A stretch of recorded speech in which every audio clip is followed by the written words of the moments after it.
कैसे हैं आप सब। आप सभी का आपके अपने YouTube channel sociology with Sangeeta में मैं संगीता स्वागत करती हूं। और आज का जो हमारा टॉपिक है ये यूपी पीजीटी के सोशियोलॉजी के सिलेबस के यूनिट 5 में आपको हर्बर्ट स्पेंसर जी की थ्योरी को पढ़ना होगा। तो उनकी थ्योरी को आज के क्लास में हम लोग कवर करेंगे। ये हमारे यूपी पीजीटी के एग्ज़ाम के लिए तो हेल्पफुल होंगे ही साथ सोशियोलॉजी का जो अदर एग्जामिनेशन है, जैसे आपका नेट का एग्ज़ाम हो गया या फिर यूपीएससी का एग्ज़ाम हो गया, इसमें भी ये आपको बहुत ही ज़्यादा हेल्पफुल रहेंगे। तो इसलिए प्लीज़ आप सभी से रिक्वेस्ट है कि क्लास को स्किप ना करते हुए लास्ट तक देखें। अगर आपको क्लास हेल्पफुल लगे तो इसे अपने दोस्तों के भी शेयर करें जिन्हें इस क्लास की ज़रूरत है। और चैनल पर नए हो तो प्लीज़ सब्सक्राइब करें, और क्लास अगर आपको हेल्पफुल लगे तो इसे लाइक करें तथा कमेंट करें, क्योंकि आपके लाइक्स और आपके कमेंट्स मुझे मोटिवेशनल का काम करते हैं। साथ ही साथ ये आपके और मेरे बीच एक रिलेशन बनाते हैं। तो चलिए क्लास को हम लोग स्टार्ट करते हैं। हर्बर्ट स्पेंसर जी, पहले इनके हम लोग थोड़ी बायोग्राफी देख लेते हैं, उनके बाद उसकी थ्योरी को देखेंगे। ऐसे तो बायोग्राफी से रिलेटेड क्वेश्चंस एग्जाम में कम ही पूछे जाते हैं या फिर नहीं पूछे जाते, लेकिन फिर भी उनका एक बेसिक नॉलेज जानने के लिए हमें ये जानना जरूरी हो जाता है। तो हर्बर्ट स्पेंसर जी का जन्म हुआ था 27 अप्रैल 1820 इंग्लैंड के डर्बी नामक शहर में हुआ था। और इनकी अगर मृत्यु की बात की जाए तो इनकी मृत्यु 1903 में हुई थी। तो इनका जो जन्म इंग्लैंड में हुआ था वो यूरोपीय महाद्वीप में पड़ता है। और उस समय जबकि ये इनका जन्म हुआ था तो ये अगस्त कॉम्ट के भी समकालीन माने जाते हैं।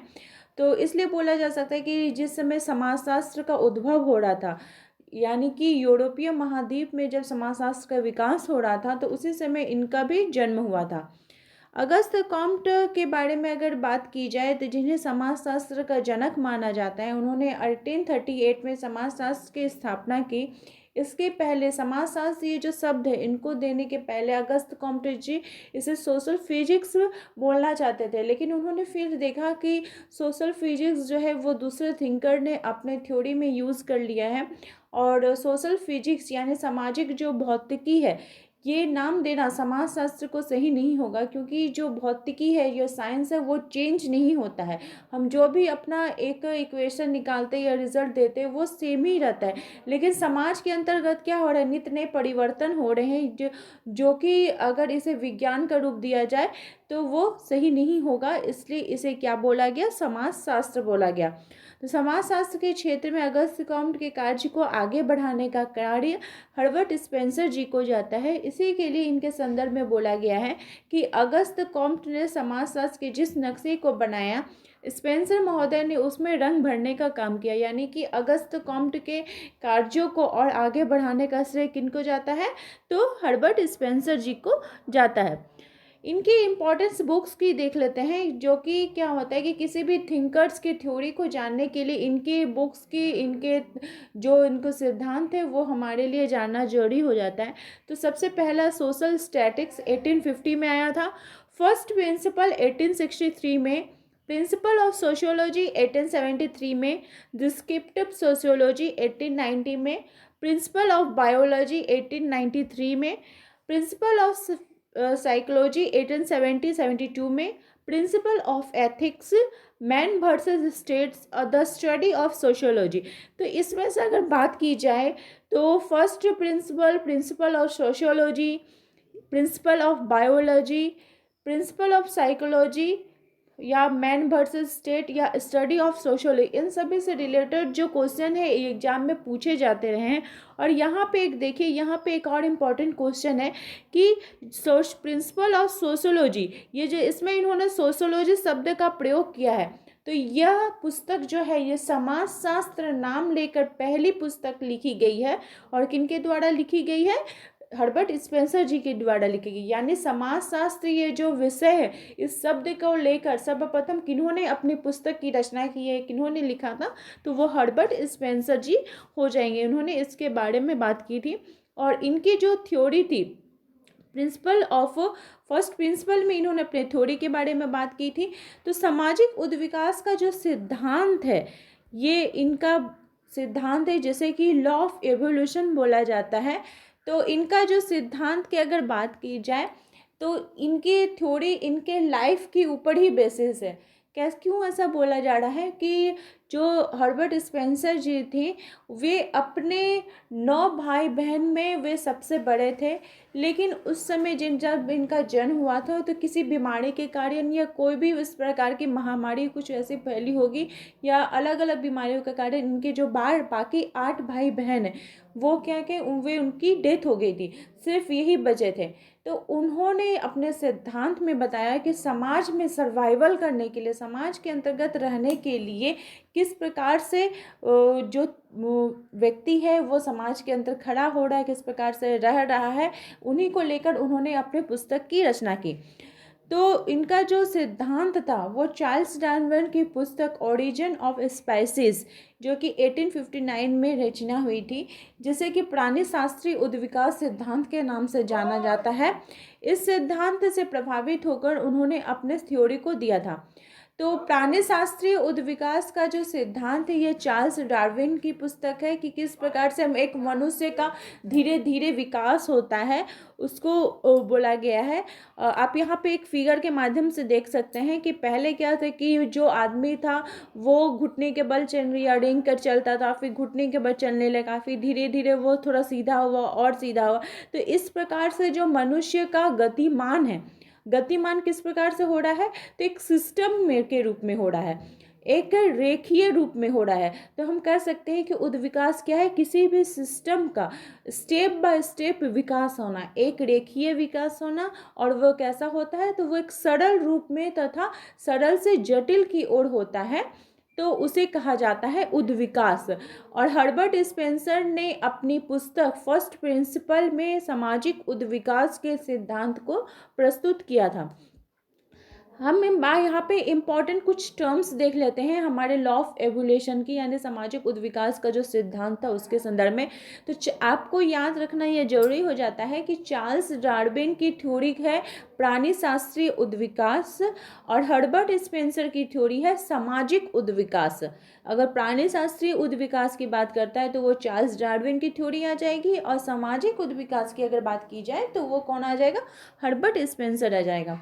तो स्पेंसर जी के अनुसार संसार यानी जो ये भौतिक जगत है हमारा, तो इसमें जितने भी पदार्थ हैं और उन पदार्थों के बीच क्या है, शक्ति है, और इन्हीं शक्तियों के योग से क्या बना है, हमारे एक दूसरे का अस्तित्व जुड़ा हुआ है। हम जितनी भी तरह के हमारे भौतिक वस्तुएं देखते हैं उन सभी के अंतर्गत अपना कोई ना कोई शक्ति है, और वो शक्ति से क्या हम एक दूसरे से जुड़े हुए हैं।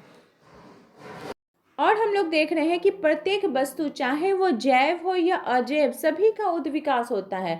आप जैव वस्तु भी ले सकते हैं या अजैव वस्तु भी ले सकते हैं, उन सभी का। आप अगर धार्मिक क्षेत्र में भी देखें तो आपको उद्विकास देखने को मिलेगा कि जैसे देख लीजिए, जो अभी हम लोग भगवान की मूर्तियों को देखते हैं, तो हो सकता है कि जब सबसे पहले किसी व्यक्ति को किसी भगवान की मूर्ति मिली होगी तो वो शालिग्राम रूप में होगी, फिर धीरे धीरे उसमें उसने आँख बनाया, नाक बनाया, फिर उसे क्या हुआ, एक मनुष्य का आकार, शरीर का आकार दिया, मनुष्य के रूप में उन्हें पुनः पूजा जाने लगा किसे, तो भगवान को। तो हर एक वस्तु का धीरे धीरे क्रम के रूप में उद्विकास होता है। हम तो ऐसा नहीं कह सकते हैं कि किसी का उद्विकास, अगर आप बीज को लेकर ही देख लीजिए तो पहले बीज से क्या होता है कि उसका पेड़ निकलता है, उसके बाद तना निकलेगा, पेड़ पत्ती निकलेगा, फिर फल आएगा। ऐसा तो नहीं होता है कि हम बीज बोए डायरेक्ट हमको फल मिल गया उसके बाद उसमें पत्ता आएगा। सबका तो एक सिस्टम के रूप में ही हो रहा है ना, तो ये सिस्टम के रूप में ही जो विकास होता है उसे ही उद्विकास बोला जाता है।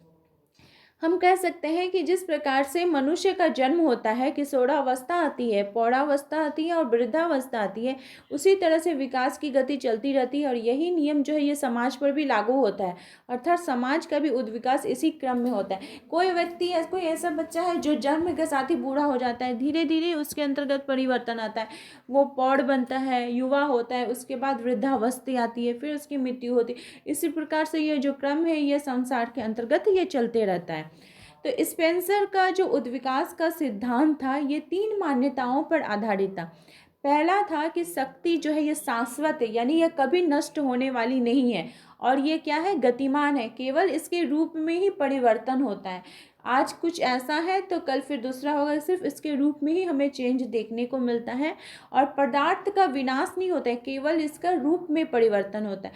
मान लीजिए कि जैसे हम लोग खाना पकाने के लिए आग को यूज़ में लाते हैं, तो बहुत जगह पे होता है कि खाना बनाने के लिए हम आग का यूज़ कर रहे हैं। ऐसे बहुत जगह हो जाता है कि कहीं लाइट जलाने के लिए भी आग का इस्तेमाल किया जा रहा है, या फिर कहीं कहीं आप देखिएगा किसी के घर जलाने के लिए भी आग का इस्तेमाल किया जाता है। तो ये क्या हो रहा है, इसके रूप में, इसके कार्य में हम परिवर्तन इसको देखने को मिल रहे हैं। जिस प्रकार से कोयला के जलने से क्या हो जाता है, राख हो जाता है, तो इसके रूप में क्या हो जा रहा है, परिवर्तन हो जा रहा है। तो प्रत्येक जो चीज़ होती है उसमें गति विद्यमान होती है, और यह गति ही क्या होती है, उद्विकास के नियम को प्रतिपादन करती है। तो हर्बर्ट स्पेंसर जी की जितनी भी हम लोग बातों को देखें, तो इन बातों को देखने के बाद हम इसी कंक्लूज़न पर पहुंचते हैं कि जो हर्बर्ट स्पेंसर जी हैं उन्होंने समाजशास्त्र के क्षेत्र में कौन कौन सा योगदान दिया।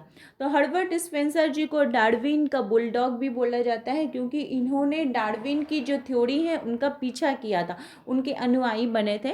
तो इन्होंने उद्विकास का नियम दिया था, लॉ ऑफ एवोल्यूशन दिया था कि हर वस्तु का क्या होता है, धीरे धीरे क्रम के रूप में विकास होता है। सेकंड, उन्होंने सावयवी समाज के बारे में बात की थी, यानी समाज क्या है, एक की तुलना मनुष्य के शरीर के साथ की थी। जिस प्रकार से मनुष्य के शरीर में विभिन्न अंग होते हैं, आँख, नाक, कान, मुंह, और हर एक अंग का अपना अपना कार्य होता है। तो कोई भी अंग अपना अगर काम करना बंद कर देती है तो शरीर की संरचना में, शरीर के बनावट में कमी आ जाती है। तो उसी प्रकार से समाज भी क्या है, एक सावयवी समाज है। समाज में भी विभिन्न संस्थाएं होती हैं, जैसे परिवार हो गए, धर्म हो गए, रीति रिवाज हो गए। तो किसी में भी अगर कुछ थोड़ा गड़बड़ी हो जाए तो वो समाज को प्रभावित कर सकता है। इसलिए बोला जा सकता है कि सोसाइटी को उन्होंने किसके साथ तुलना की है, तो उन्होंने ऑर्गेनिज्म के साथ तुलना की है। थर्ड, उन्होंने बात की है सामाजिक नियंत्रण के साथ। अब मान लीजिए समाज उद्विकास हो गया, समाज का गठन भी हो गया, अब उसको समाज को कंट्रोल करने के लिए जो एजेंसियां होती हैं, जो जैसे कि सरकार हो गए, धर्म हो गए, संस्कृति होगी, प्रथाएं होगी, मनुष्य की नैतिकताएं हो गए, तो ये सभी किसके अंतर्गत आ जाएंगे, सामाजिक नियंत्रण के साधन के अंतर्गत आ जाएंगे। फोर्थ, उन्होंने समाज के दो प्रकारों का वर्णन किया है। पहला तो सैनिक समाज और औद्योगिक समाज। सैनिक समाज के अंतर्गत कबीला रूपी जितने भी समाज होते हैं वे आते हैं, और औद्योगिक समाज के अंतर्गत जो काल कारखाने से युक्त, यानी जो नवीन तकनीकी से युक्त जो समाज की संरचना की जाती है, वो आते हैं। तो आई होप आप लोगों को जो हर्बर्ट स्पेंसर जी का सामाजिक उद्विकास का सिद्धांत है ये अच्छी प्रकार से समझ में आ गया होगा। अगर आपकी कोई भी क्वेरीज है तो प्लीज़ मुझे कमेंट करके बताएं, तथा मेरे चैनल के साथ बने रहने के लिए आप सभी का धन्यवाद।